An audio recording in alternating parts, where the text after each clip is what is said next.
Halo, bertemu lagi dengan saya Vera Arfianti. Kali ini kita akan membahas materi mengenai jenis-jenis tumbukan beserta soal dan pembahasannya. Sebelum itu, teman-teman bisa silakan like dan subscribe channel ini. Untuk jenis-jenis tumbukan sendiri itu dibedakan menjadi 3. Yang pertama adalah tumbukan lenting sempurna, kedua tumbukan lenting sebagian, yang ketiga itu adalah tumbukan tidak lenting sama sekali. Sebelum masuk ke jenis-jenis tumbukan, kita harus mempelajari besaran atau parameter lain yang mempengaruhi dari tumbukan itu sendiri. Jadi besaran tersebut disebut dengan koefisien restitusi. Koefisien restitusi itu merupakan derajat sentuhan suatu benda akibat tumbukan. Secara umum, rumus persamaan koefisien restitusi itu dibedakan menjadi 2. Ada koefisien restitusi pada posisi horizontal, kemudian ada persamaan koefisien restitusi pada posisi vertikal. Koefisien restitusi itu dilambangkan dengan E kecil, persamaan umumnya adalah minus delta V aksen per delta V. Bisa diuraikan menjadi E sama dengan minus V2 aksen min V1 aksen per V2 min V1. Jadi E ini adalah koefisien restitusi, delta V aksen itu adalah selisih kecepatan sesudah tumbukan, delta V itu adalah selisih kecepatan sebelum tumbukan. Jadi V2 aksen itu adalah kecepatan benda 2 sesudah tumbukan, kemudian V1 aksen kecepatan benda 1 sesudah tumbukan, V2 itu kecepatan benda 2 sebelum tumbukan, dan V1 itu adalah kecepatan benda 1 sebelum tumbukan.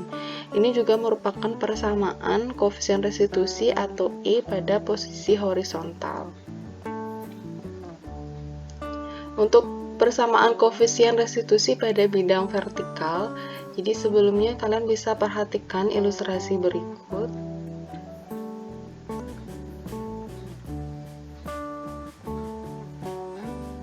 Nah, pada ilustrasi berikut, ada sebuah bola dijatuhkan pada ketinggian H1, kemudian saat mengenai lantai atau bertumbukan, bola tersebut akan terpantul kembali setinggi H2, kemudian terpantul kembali setinggi H3, terpantul kembali setinggi H4, dan seterusnya sampai bola tidak terpantul lagi.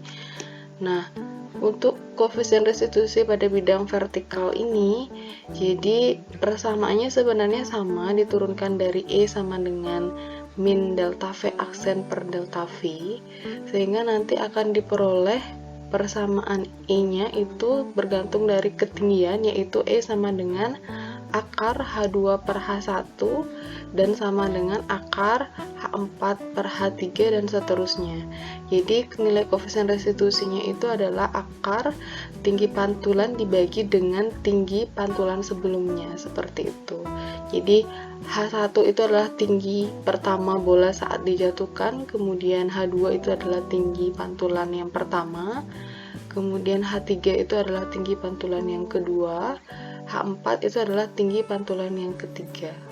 Kita bahas sekarang ke jenis tumbukan yang pertama, yaitu tumbukan lenting sempurna.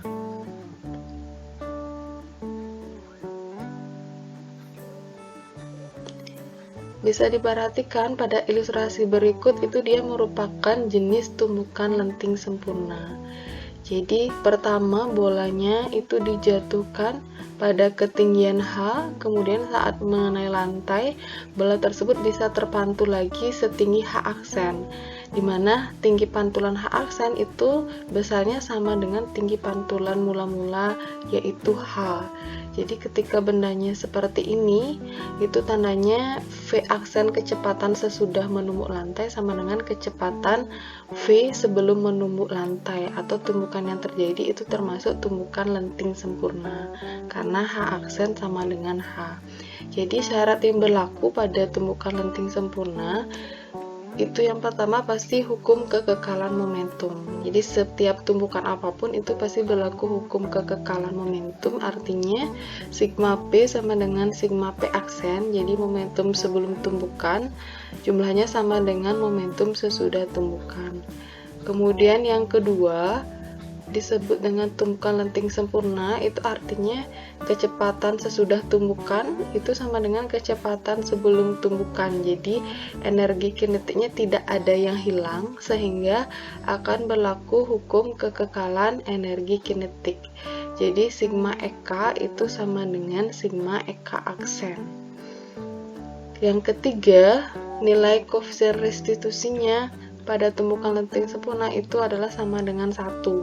Jadi persamaan E-nya tadi kita sudah pelajari, sehingga persamaannya menjadi minus V2 aksen min V1 aksen dibagi V2 min V1, itu nilainya akan sama dengan 1.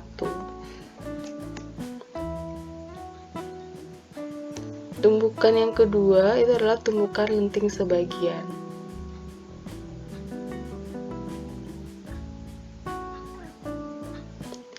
Nah, pada tumbukan lenting sebagian itu berlaku yang pertama adalah hukum kekekalan momentum. Jadi sigma P juga sama dengan sigma P aksen, atau momentum sebelum tumbukan sama dengan momentum sesudah tumbukan. Kemudian yang kedua disebut dengan lenting sebagian, itu karena di sana terdapat perubahan energi kinetik atau ada energi kinetik yang hilang, sehingga pada tumbukan lenting sebagian itu tidak akan berlaku hukum kekekalan energi kinetik.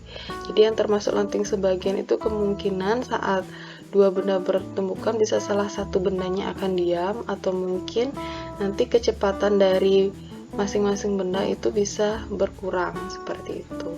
Nilai koefisien restitusi pada tumbukan lenting sebagian itu berkisar antara 0 sampai 1. Kemudian setelah tumbukan itu akan bendanya masing-masing bergerak sendiri-sendiri atau tidak menyatu. Yang ketiga, jenis tumbukan tidak lenting sama sekali.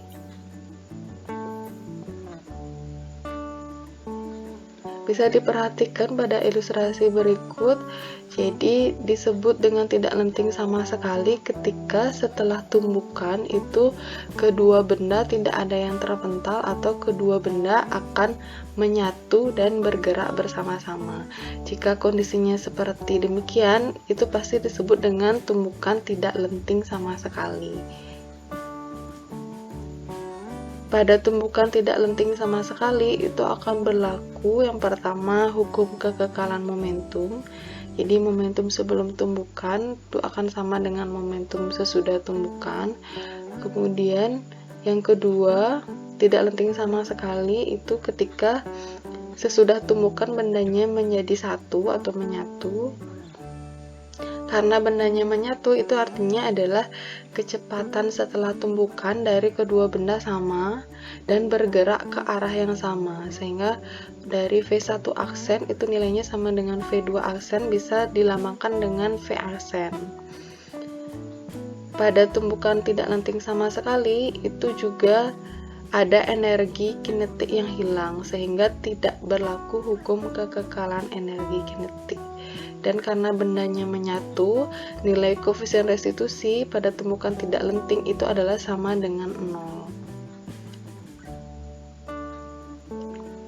Baik, untuk lebih jelasnya memahami konsep jenis-jenis tumbukan, kita langsung bahas dari soal pertama.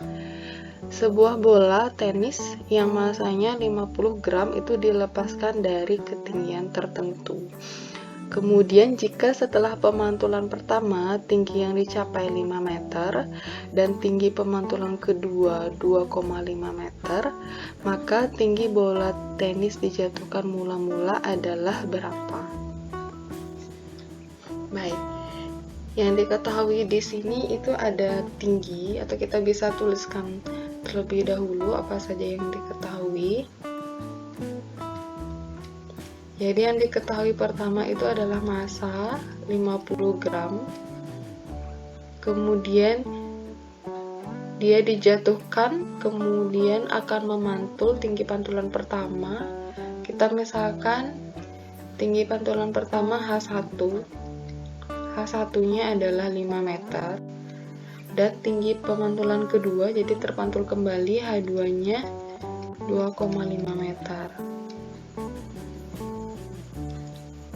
Apabila sulit membayangkan, kalian bisa gambarkan.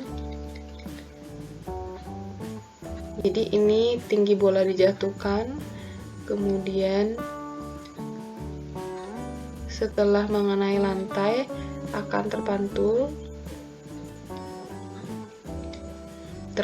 sejauh H1, kemudian mengenai lantai lagi, terpantul kembali. Pantulan yang keduanya itu setinggi, lambangnya kita gunakan H2 tadi. Nah, maka tinggi bola tenis dijatuhkan mula-mula berapa? Jadi di sini yang ditanyakan itu adalah hanya berapa. Tinggi pertama bola dijatuhkan atau dilepaskan hanya berapa, seperti itu. Nah, konsep yang digunakan karena ada H, tinggi pantulan, berarti kita mengerjakannya itu dari persamaan yang ada pada bidang vertikal, yang ada H-nya atau ketinggiannya itu adalah koefisien restitusi. Jadi nilai koefisien restitusinya pada bidang vertikal itu, ingat, akar I sama dengan akar pantulan pertama dibagi dengan pantulan sebelumnya, berarti tinggi mula-mula H, atau ini juga sama dengan akar tinggi pantulan kedua dibagi dengan sebelumnya, berarti adalah per H1, begitu pula seterusnya. Tapi pada soal yang ini kita itu memiliki nilai H1 dan H2. Jadi H1 ada, H2 ada. Ingin mencari H, berarti kita bisa gunakan persamaan yang ini. Jadi kita tuliskan kembali, akar H1 per H itu akan sama dengan nilai akar H2 dibagi H1. Nah, karena ruas kiri ada akar, kemudian ruas kanan juga ada akar, itu artinya kedua ruas bisa kita sama-sama kuadratkan sehingga akarnya hilang, menjadi H1 per H itu pasti sama dengan H2 per H1. Silakan disubstitusi, jadi H1 itu tadi adalah 5 meter, kita mau cari H. H2 itu adalah 2,5 meter dibagi sama 5. Nah, kalian mau sederhanakan ini dulu boleh. Jadi ini adalah sama-sama dibagi 2,5, itu sisanya 2. Sehingga H itu sama dengan 5 dikali 2 itu adalah 10 meter. Jadi semuanya tadi karena satuannya meter, di sini jawabannya juga akan dalam meter. Jadi tinggi bola tenis tersebut dijatuhkan mula-mula atau dilepaskan itu adalah sebesar 10 meter. Baru dia ketemu H2-nya 2,5 dan H1-nya 5 meter, seperti itu. Baik, kita lanjut ke soal yang kedua. Bola A bermasa 4 kg bergerak ke kanan dengan kecepatan 11 meter per sekon. Menumbuk bola B bermasa 2 kg yang bergerak ke kiri dengan kecepatan 7 meter per sekon. Jika tumpukan kedua bola itu adalah lenting sempurna, maka tentukan kecepatan kedua bola sesudah tumpukan. Baik, di sini kalian bisa buat gambar atau gambarkan terlebih dahulu arah dari gerak masing-masing benda sebelum tumbukan. Jadi karena bola A-nya ke kanan,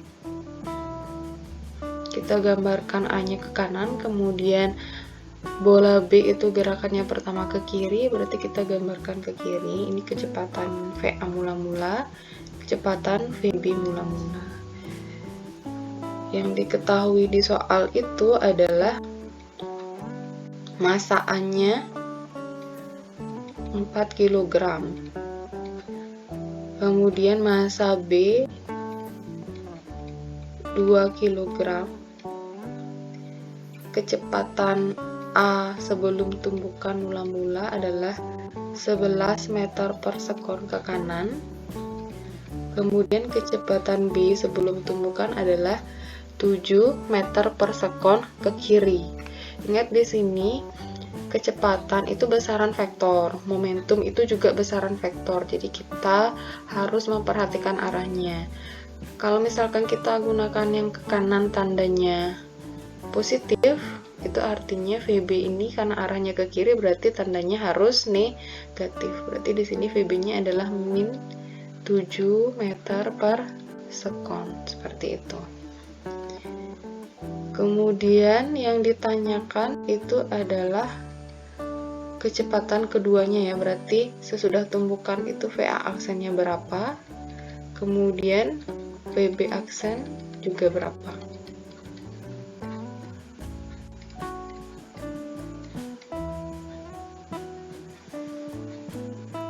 Nah, yang diketahui lagi satu itu adalah jenis tumbukannya lenting sempurna ya. Ingat. Baik. Jadi tumbukan apapun pertama kalian pasti memulainya mengerjakan dengan pasti berlaku yang namanya hukum. Ingat, setiap mengerjakan tumbukan pasti kalian menggunakan konsep yang kekal itu adalah momentumnya. Jadi hukum kekekalan momentum artinya momentum sebelum tumbukan pasti sama dengan momentum sesudah tumbukan. Kita pakai sigma P aksen. Sebelum tumbukan A dan B masing-masing bergerak, berarti ini artinya sigma P-nya itu adalah momentum A tambah momentum B sebelum, atau MA kali VA ditambah MB kali VB itu sama dengan momentum sesudah tumbukan, berarti MA kali VA aksen ditambah MB kali VB aksen. Jadi momentum A sesudah tumbukan dijumlah dengan momentum B sesudah tumbukan. VA aksen ini kecepatan A sesudah tumbukan, VB aksen itu adalah kecepatan B sesudah tumbukan, seperti itu. Kemudian kita substitusi masing-masing nilainya.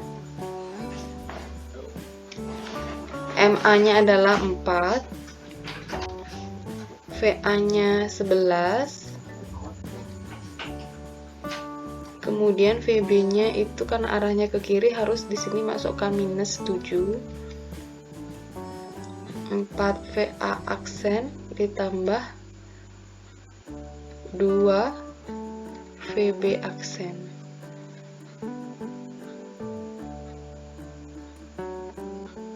Kemudian kita kerjakan kembali, tinggal dihitung hati-hati saja. Ini jadinya 44 min 14 seperti itu.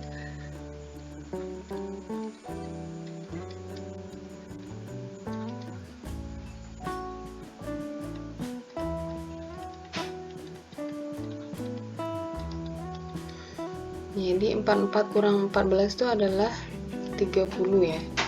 Sehingga 2 VA aksen tambah VB aksen itu sama dengan 15. Ini kita dapat persamaan yang pertama dari konsep hukum kekekalan momentum.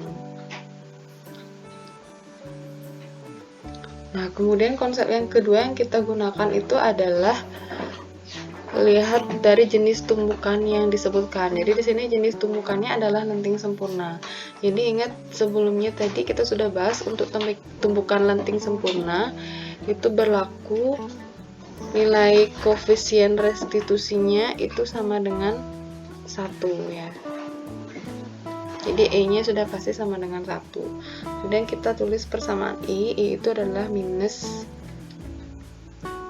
selisih sesudah tumbukan, berarti VA aksen min VB aksen dibagi selisih sebelum tumbukan VA min VB ya, ini nilainya harus sama dengan 1.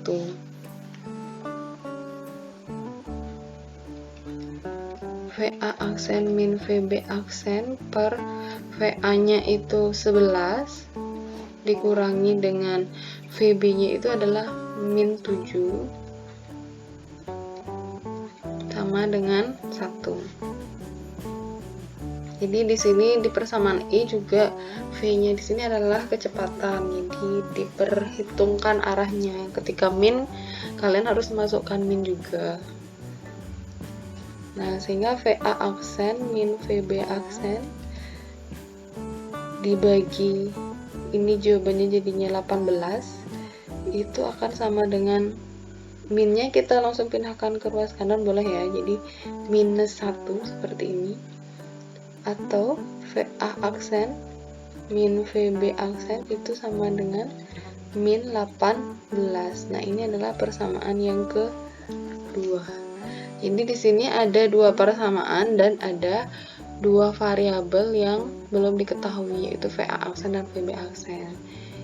Jadi konsepnya penyelesaian matematikanya itu kita bisa selesaikan pakai eliminasi ataupun substitusi. Nah, sekarang kita coba gunakan eliminasi ya. Jadi kita tuliskan persamaannya kembali. Persamaan satunya seperti ini. Kemudian persamaan duanya VA aksen min VB aksen itu sama dengan min 18 seperti ini.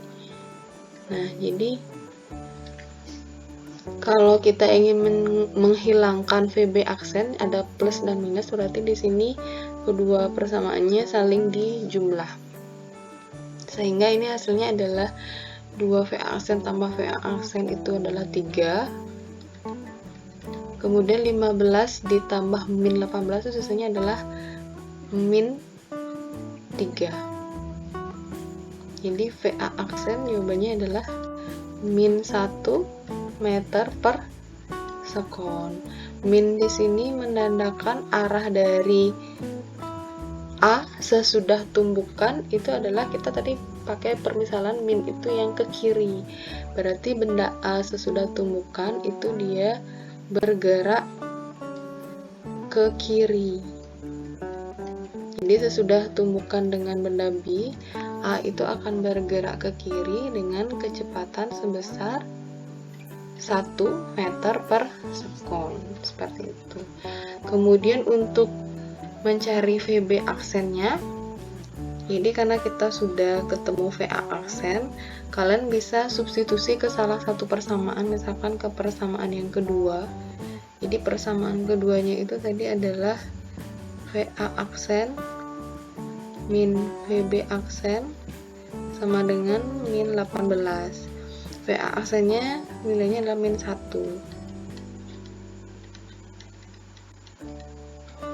Nah, ini artinya VB aksen itu sama dengan min 1 ditambah dengan 18.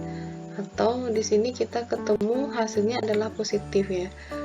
Positif yaitu 17 meter per sekon. Jadi tandanya kita ketemu positif, artinya benda B sesudah bertemukan dengan benda A itu akan bergerak ke kanan dengan kecepatan sebesar 17 meter per sekon. Inilah besar kecepatan dari kedua bola sesudah tumbukan.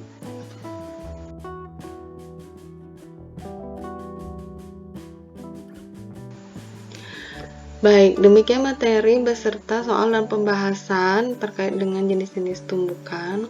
Jika ada pertanyaan atau soal yang belum kalian mengerti, atau mungkin kalian sendiri memiliki soal yang lain yang kalian ingin tanyakan, kalian bisa silakan tulis di kolom komentar ya. Dan jangan lupa like dan subscribe channel ini agar kami lebih bersemangat dalam membahas materi selanjutnya. Terima kasih, semoga bermanfaat untuk kalian semua.